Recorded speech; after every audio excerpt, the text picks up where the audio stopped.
I wonder if we could have a conversation here about maybe the most important thing we can do in our life. Perhaps the most important thing we can do as we live our life in the experience of the now. That is mistake. Mistake is the place from which we adjust. It's the place from which a new action can be formed. The problem in today's world is that mistake is highly frowned upon. If you see our POTUS, you'll see he's never made one. In his whole life, he's never made one. And you can look around your friends and family members and see perhaps that same problem.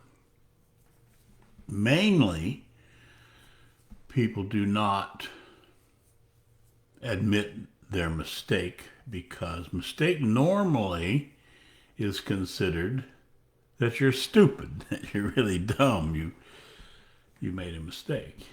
When in actuality it means that you're living, you're out there doing something. As a matter of fact, the greater number of mistakes you make in your life indicates the level of, let's call it, maturity or intelligence that you achieve. And at least in America, perhaps the world, mistakes are almost not allowed. There's an excuse for them. There's the sun got in my eyes, the wind was blowing, she did this, all sorts of excuses. Anything but, oh, wait a minute, my mistake, I apologize. And the utterance of, oh, my mistake, I apologize, is the beginning of a new action. The statement, the sun was in my eyes, there was a girl walking by, a guy walking by, there was all of that guarantees you're going to make the same mistake again. Because the only manner in which we can fix our mistake is to admit our mistake. As a matter of fact, it extends into our life so deeply. There's a friend of mine that has, many friends of mine, like me, have a mental illness. And I told him he had a mental illness. And he considered that to be an insult. When in actuality, what I wanted him to see is you cannot fix something that you don't have. And by that, I mean that you don't admit you have. Mental illness, for the most part, is completely repairable, completely fixable by the realization that you are mentally retarded, mentally ill, if you will. The problem is people lie. Might as well put it right there, huh? I have spoken with many people who are lost in alcohol, lost in drugs, lost in all different forms of addictions. And almost invariably, they tell me what a good father they are, Craig, what good mothers they are, how wonderful their children think they are. They live in a completely air-filled bubble of obviously egotistical thoughts. Well, all ego is thought invented. And obviously, all of our problems on planet Earth are thought invented because thought is our first stage of sleep. When we are thinking, we are asleep. As I said before in an earlier tape that I made, that fellow that said, I think, therefore I am, he left out the other part of it. I think, therefore I am asleep. That's not to say that thought isn't important, because thought is the physical part of our life. And it's important, as I've said before, if you're going to build a deck or build a house or drive a car, you need to know all the little thought needed things in order to do that. The problem is when we become trapped in thought. And here's my suggestion. Don't believe this, because obviously belief is the greatest function of thought that we have. The most ignorant people on our planet believe things. They believe, oh my gosh, they believe. So don't believe what I'm about to tell you.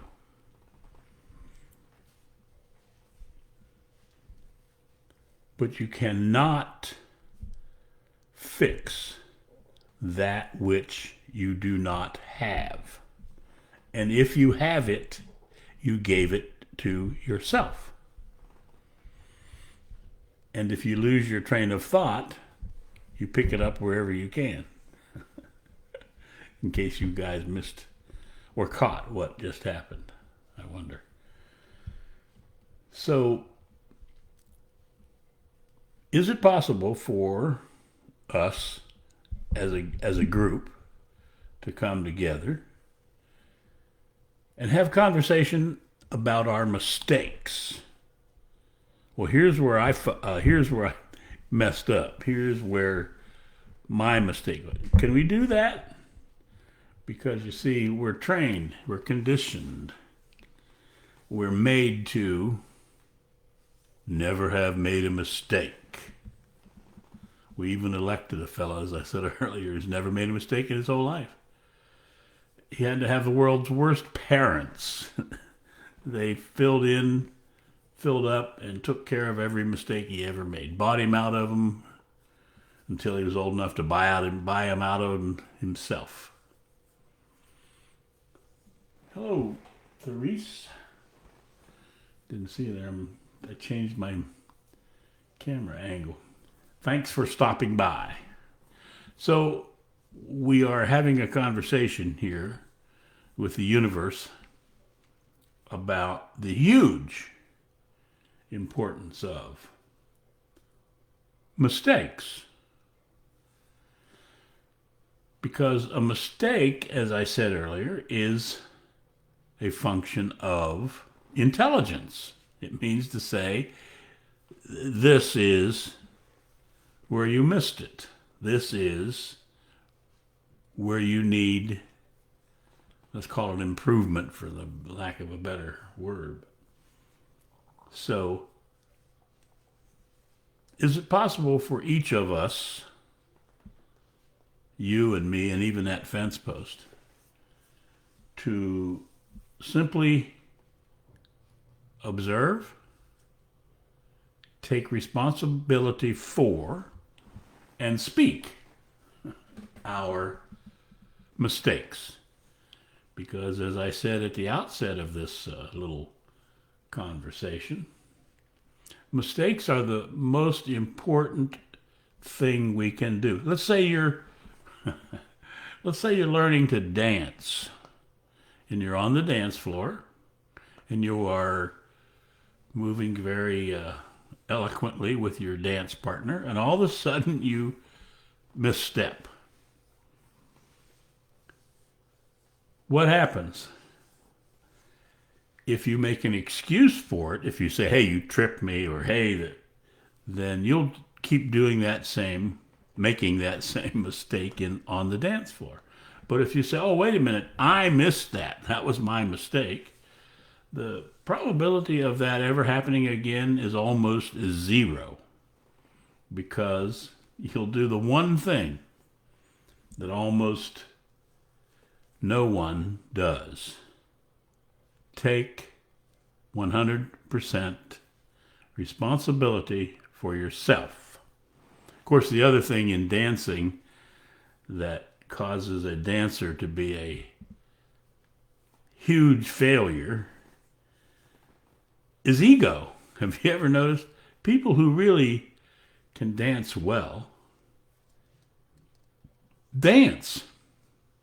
People who can't worry about what other people are thinking when they're watching. They think other people are watching them dance, so they lose their balance, they lose their rhythm, they lose their movements. But the people who dance are just dancing because they dance. That's what I'm doing, I'm dancing. The hell with somebody if they're watching or not. And the heck with whether it's good or not, because I'm having a good time. So let's close, if you will, with this question for each of you. In your life, in your daily cooking, cleaning, mowing lawns, dancing, making love, whatever the action is that you're doing, do you notice? Do you take responsibility for? Do you admit your mistake? Or do you just break your arm in 3 places, patting yourself on the back?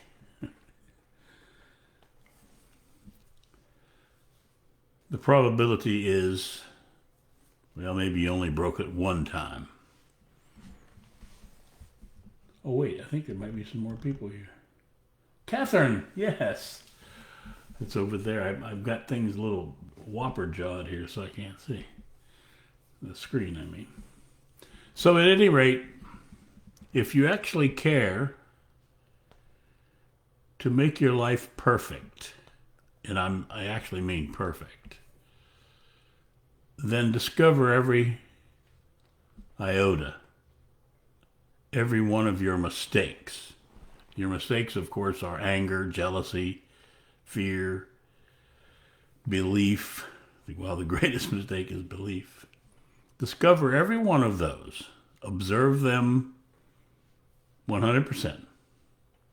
And you will be perfect. Then when you're perfect, observe every iota of yourself to discover your flaw. And when you discover your flaw, that discovery will create a new perfect. Now that is ecstasy. That's living yourself. That's living your life for yourself in ecstasy. Or heaven or nirvana. What are all those words? I don't know. So thank you. Thank you too for being here, Catherine and Therese.